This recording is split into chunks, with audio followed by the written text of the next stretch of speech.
கொஞ்ச நேரம் வேலை பார்த்தாலே கால்லாம் வலிக்குது, உடல் ரொம்ப சோர்வாகிருதுன்னு கவலைப்படுறீங்களா? அப்ப இந்த சிமிலி உருண்டையை டெய்லி ஒன்று சாப்பிட்டுட்டு வாங்க. இதுல புரோட்டீன், அயன், கால்சியம்னு அதிகமா இருக்கிறதுனால உங்க போன் டென்சிட்டியை இன்க்ரீஸ் பண்ணி உங்களை சோர்வடையாம பாத்துக்கும்.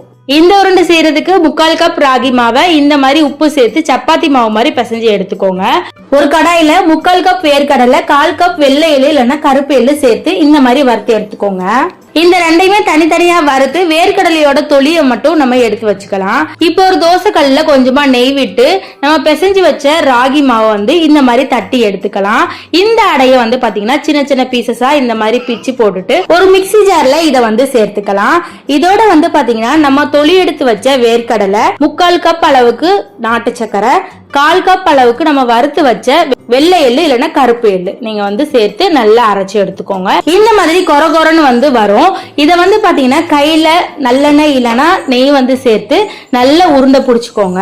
டெய்லி இதுல ஒண்ணு எடுத்து சாப்பிட்டுட்டு வாங்க. அப்புறம் பாருங்க எப்படி துள்ளி குதிச்சு ஓடுறீங்கன்னு.